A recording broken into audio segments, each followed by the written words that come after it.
Setiap amal yang kita lakukan itu pada intinya tujuannya adalah untuk mengharapkan rahmat dan ridha Allah Subhanahu wa taala.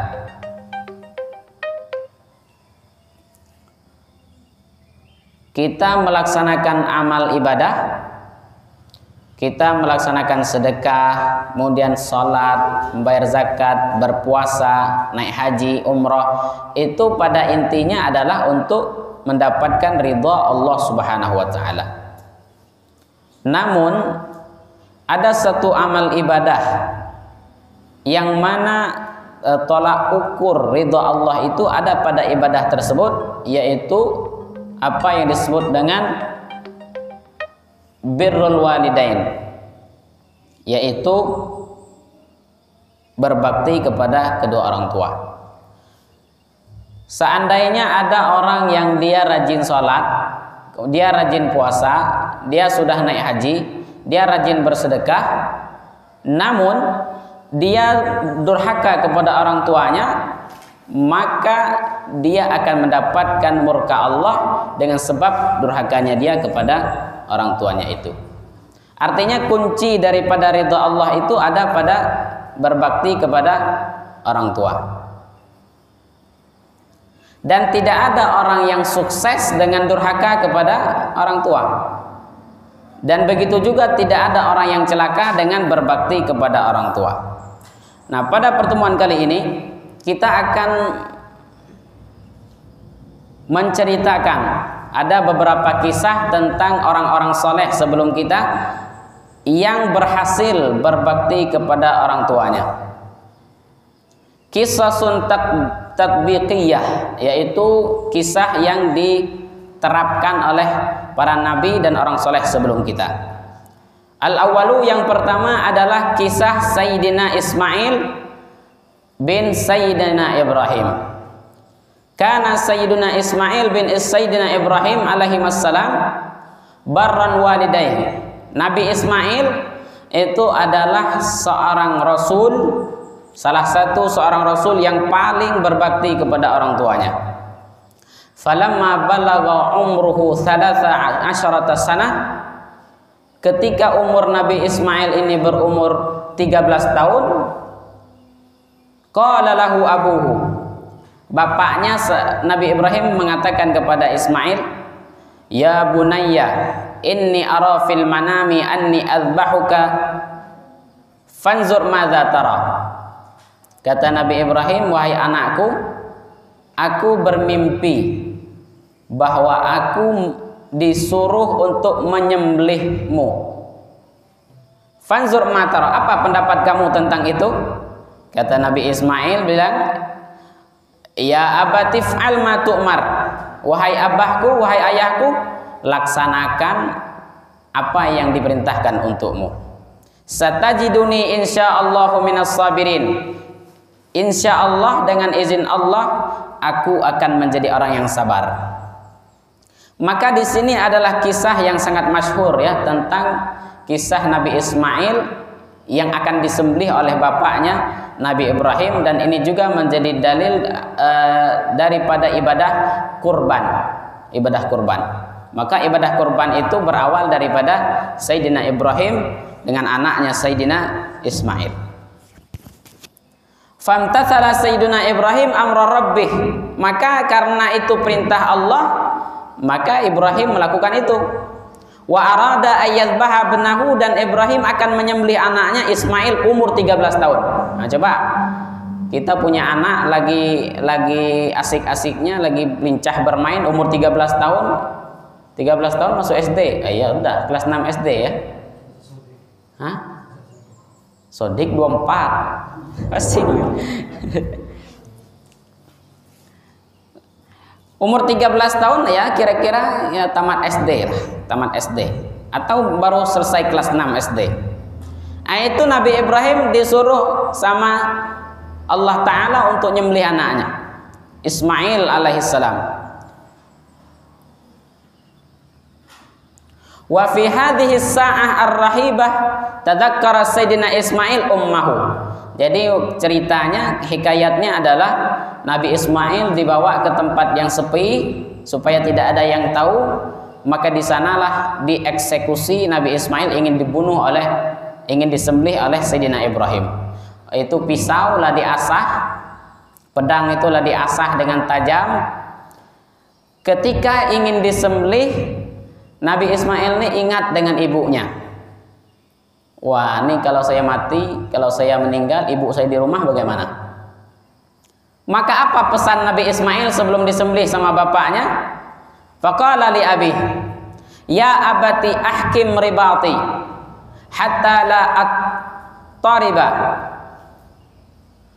Wahai bapakku, kalau engkau ingin menyembelihku, maka perkuatlah ikatan badanku. Mano tali itu dia diikat, Nabi Ismail diikat supaya lebih mudah untuk menyembelihnya.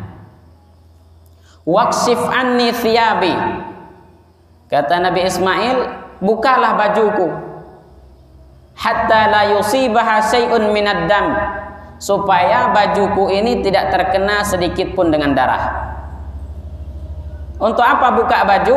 Fatarahu ummi washtadda huznuha, supaya bajuku ini tidak kena darah. Kalau seandainya bajuku ini kena darah dan ibuku melihat bajuku terkena darah, maka dia akan bertambah sedih.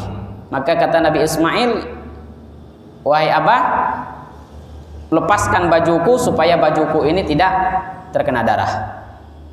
Dan sebelum meninggal, sebelum disembelih, waqra ala ummi salam, Nabi Ismail bilang titip salam sama ibu.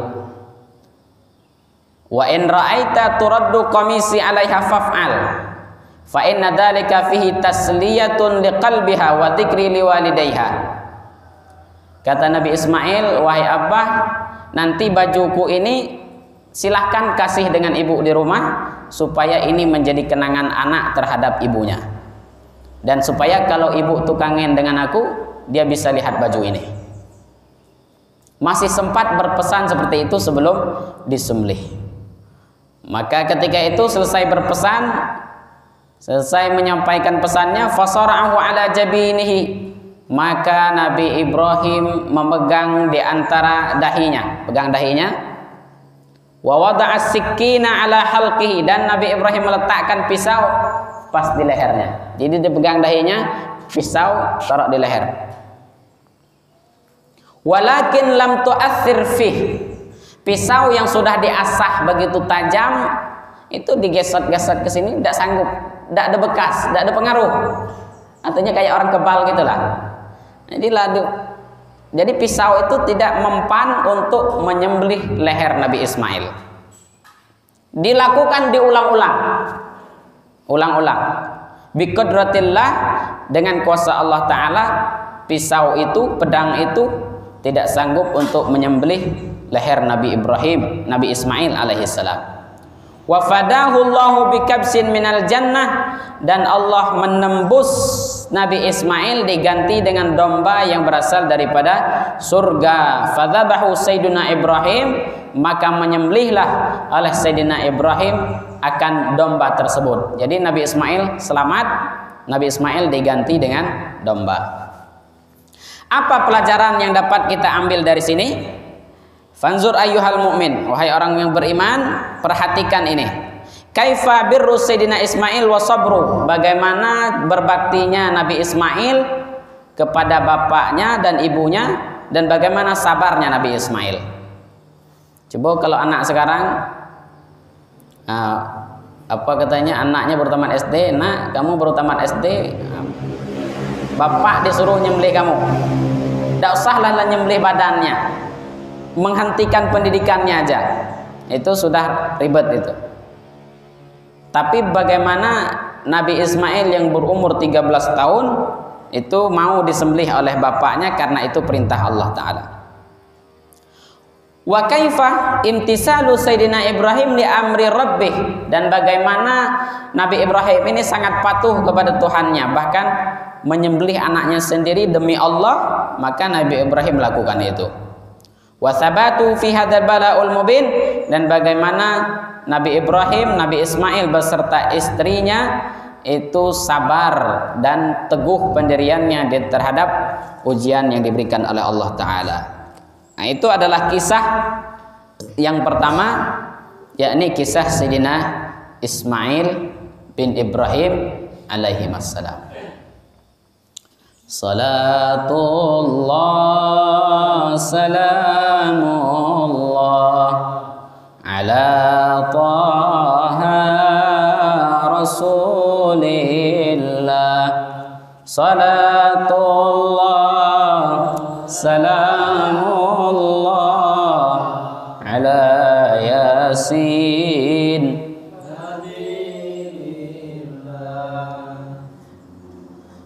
Ats-tsani, kisah yang kedua, kana Sayyidina Ali Zainal Abidin radhiyallahu anhu. Itu kisah daripada Sayyidina Ali Zainal Abidin. Zainal Ali Zainal Abidin itu adalah anak Sayyidina Husain. Sayyidina Husain adalah anak daripada Fatimah dan Sayyidina Ali. Fatimah adalah anak daripada Rasulullah sallallahu alaihi wasallam. Jadi cucunya Sayyidina Ali. Ali Zainal Abidin ini adalah katsiral birri bi ummihi. Dia tuh sangat berbakti dengan ibunya, terkenal di kalangan itu.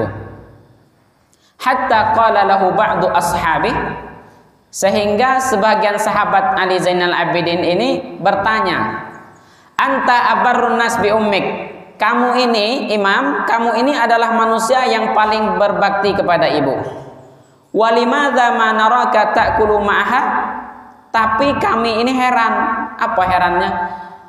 Kamu ini terkenal orang yang berbakti dengan ibu, tapi kami heran, kami tidak pernah melihat kamu makan bersama ibu kamu. Jadi Sayyidina Ali Zainal Abidin, sahabatnya itu tidak pernah melihat beliau itu makan bersama maknya. Ada apa? Padahal Ali Zainal Abidin adalah orang terkenal berbakti kepada ibunya. Ternyata ada alasannya. Waqala na'am, betul, aku ini memang tidak pernah makan sama ibuku. Kenapa? Li'anni akhafu an tasbiqa biyadi ila ta'am qad sabaqa ilaihi ainaha wa azamta ala tanawulihi fa akunu qad aqaqtuha. Kenapa aku tidak berani makan sama ibu aku? Karena aku takut mengambil makanan yang sebelum aku ambil makanan itu sudah dilirik sama ibuku, sehingga aku mengambil makanan yang matanya sudah memandang kepada makanan itu. Jadi aku tidak mau makan dengan makku, supaya apa? Karena aku takut aku ngambil sebuah makanan padahal sebelumnya makanan itu ibuku pengen makan itu, gitu. Jadi tidak pernah makan sama ibunya. Fa kauna aqaqtuha. Aku sadar ibuku mau satu makanan, tapi aku mengambilnya padahal ibuku sudah melirik makanan itu sebelumnya. Maka begitulah saking berbaktinya Sayyidina Ali Zainal Abidin kepada ibunya. Tapi ibu tidak mungkin seperti itu. Biasanya ibu itu kalau lagi makan, pasti ibu nanya, kamu mau apa?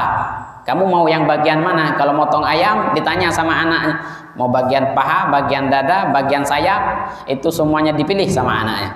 Tapi begitulah berbaktinya Sayyidina Ali Zainal Abidin kepada ibunya, karena dia tidak mau mengganggu ataupun mengambil sesuatu yang sudah dilirik oleh ibunya. Ats-tsalis, kisah yang ketiga, Ja'a rajulun ila Rasulillah sallallahu alaihi wa alihi wasallam. Faqala ya Rasulullah, ha huna gulamun qad tudira.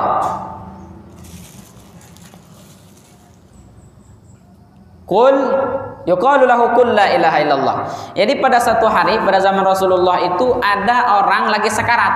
Sekarat ini ya narik nafas terakhir. Lalu ada orang melapor dengan Rasulullah, ya Rasulullah, di sana ada orang yang lagi sakaratul maut. Dan orang ini sakaratul maut tidak bisa mengucapkan la ilaha illallah. Faqul la ilaha illallah fala yastati'u ayyakulaha.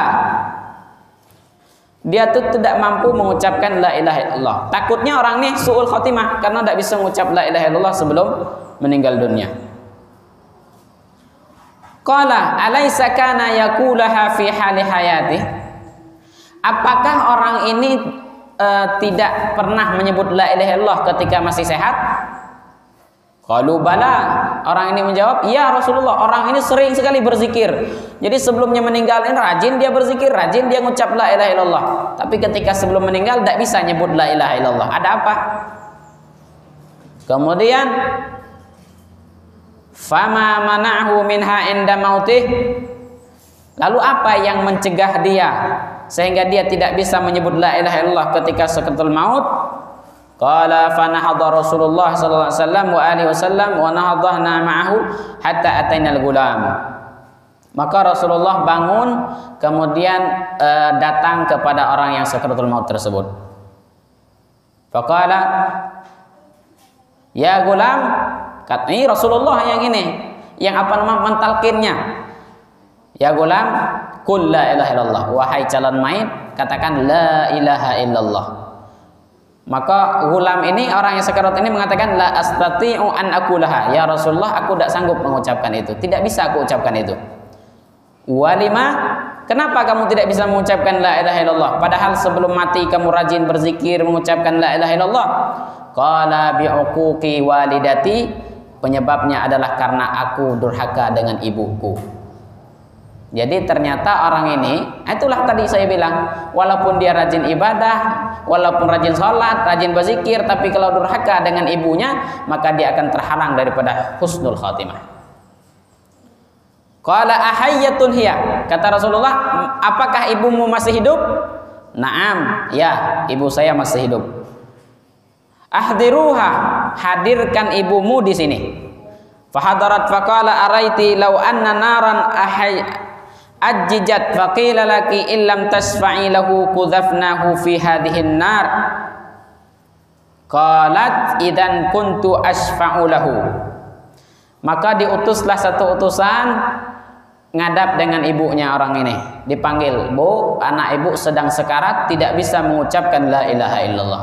Rasulullah memanggil Anda untuk menghadap kepada anak Anda tersebut.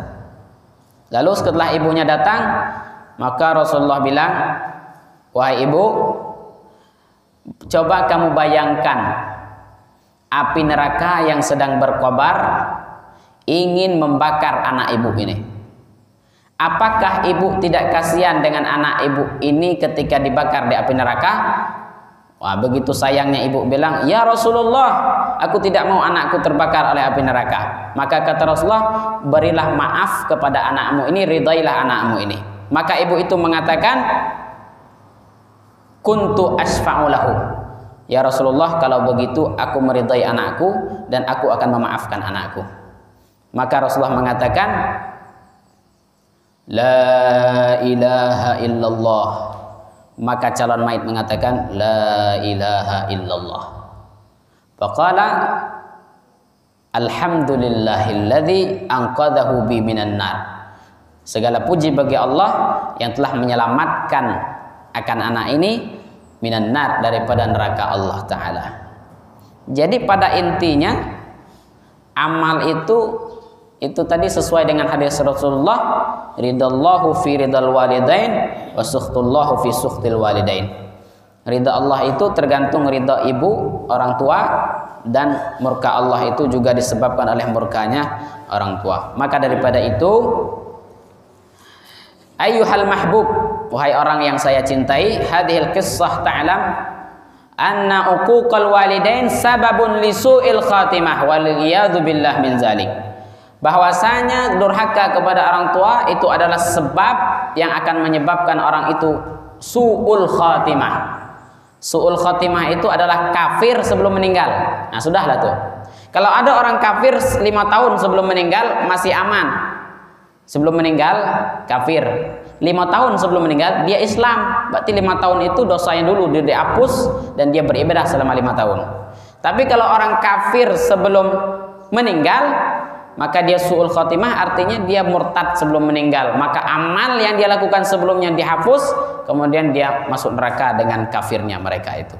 Maka kita kalau orang meninggal apa doanya?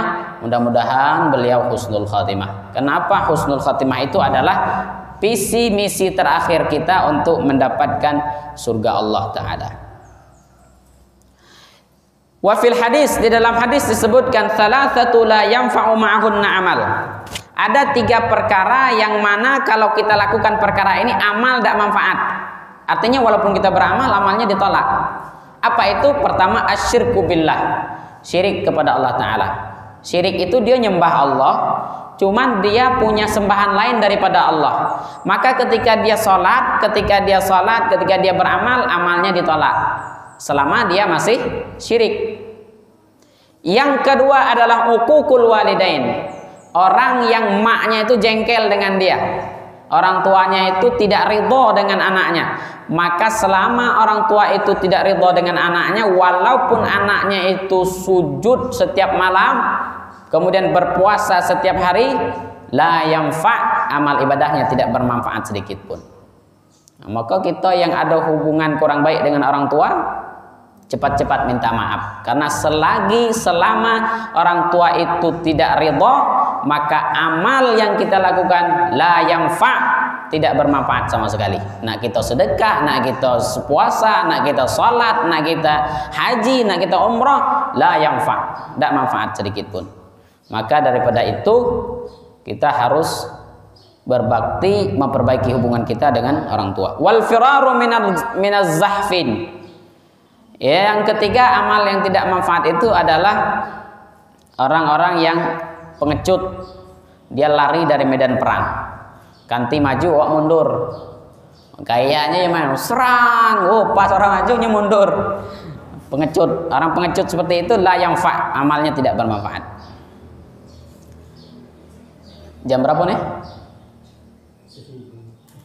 Lanjut. Salatullah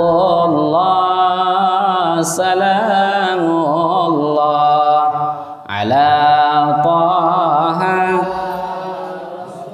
Rasulillah. Salatullah salamullah ala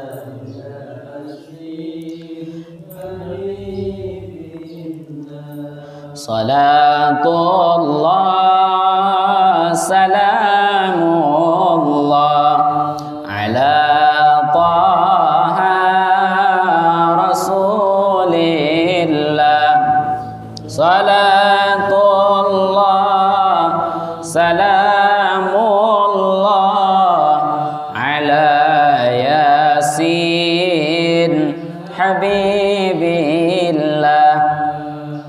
Ar-rabi'u kana gulamun yahudiyyun yakhdumun nabiyya sallallahu alaihi wa alihi wasallam. Famarida fa'atahu an-nabi sallallahu alaihi wasallam ya'uduhu faqada 'inda ra'sihi faqala lahu aslim fanazara ila habihi wa huwa 'indahu faqala ati Abul Qasim. Pada zaman Rasulullah itu ada satu orang, dia ini orang Yahudi, non muslim. Dia bukan orang Islam, tapi dia adalah Yahudiyun, orang Yahudi. Tapi orang Yahudi ini yakhdumun Nabi, dia itu jadi khadimnya Nabi Muhammad, jadi pembantu. Maka satu hari Yahudi ini sakit. Fa'atahun Nabi, maka Nabi menjenguknya. Nah, maka Nabi menjenguk orang ini. Faqa'ada inda ra'sihi, dan Nabi duduk di dekat kepalanya. Kata Nabi, kamu inilah sudah lama berbakti kepada aku, menjadi pembantu di rumahku, maka aku minta kamu ini aslim, masuk Islam lah kamu sebelum meninggal. Jadi permintaan Rasulullah, kamu masuk Islam lah. Lalu orang Yahudi ini nazara ila abihi, dia melihat bapaknya, minta restu dengan bapaknya. Kalau bapak boleh aku masuk Islam, aku nak masuk Islam.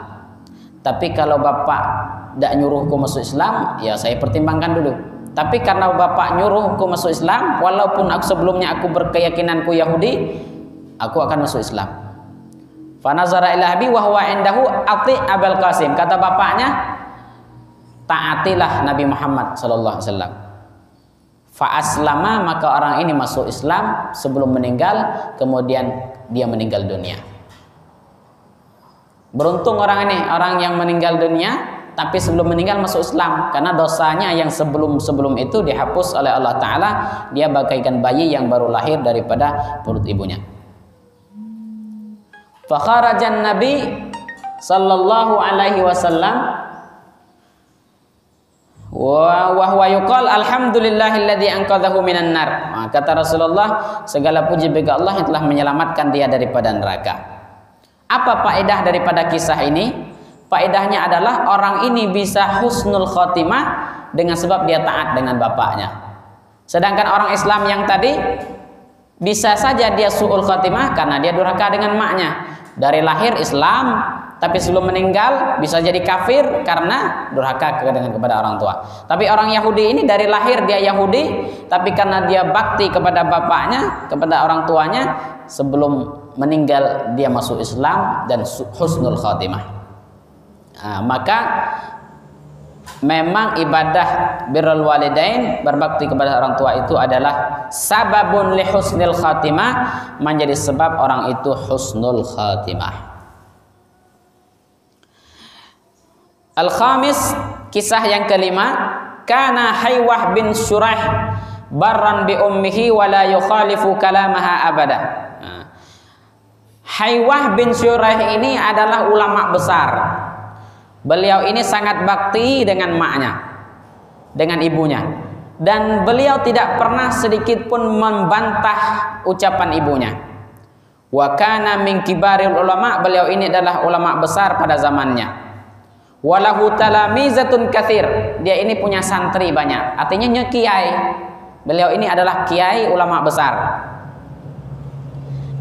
Kisah yang menarik daripada Haywah bin Shuraih ini adalah wa dzata marratin ja'at ilaihi ummuhu wa huwa fi athna'id dars. Beliau ini lagi sedang ngajar santrinya banyak, lagi sedang ngajar, kayak buka kitab kayak ginilah. Maknya datang. Apa kata maknya? Ya Shuraih, ya Haywah, panggilannya Haywah. Kum ya Haywah, alqis syair al-dajjal. Maknya bilang, lagi ngajar, maknya datang. Apa kata maknya? Haywah, sini kamu. Ini tolong kamu kasih makan ayam bentar. Lagi ngajar disuruh ngasih makan ayam sama maknya. Lagi ngajar santri banyak, beliau kuliah besar, disuruh ngasih makan ayam. Haywah, sini kamu kasih makan ayam. Kira-kira kalau ulama sekarang ya pasti dia bilang, tunggu dulu bentar mak, aku nak ngajar dulu. Paling tidak jawabnya gitu ya. Tapi beliau enggak. Itu santrinya tinggal, permisi bentar, aku mau ngasih makan ayam. Makan ayam, coba. Pekerjaan yang sangat remeh-temeh begitu disuruh maknya ketika beliau lagi ngajar orang banyak. Maka ini menunjukkan bahwa orang tua itu nomor satu. Orang tua itu nomor satu. Bahkan dalam hukum fikih nih, kalau kita lagi sholat sunnah, mak kita manggil, maka batalkan sholat, jawab panggilan mak. Itu lebih afdol daripada melanjutkan sholat. Lagi sholat sunnah nih, dipanggil, Ren, nah, itu batalkan sholatnya. Iya mak, gitu. Orang sekarang, anak sekarang main game, maknya manggil, game lebih penting daripada panggilan mak. Lanjutkan dulu main gamenya, baru nanti maknya marah, barunya bilang emak nih pemarah nian, padahal maknya manggil 10 kali. Padahal sebelum manggil panggilan pertama lembut nian itu. Randy.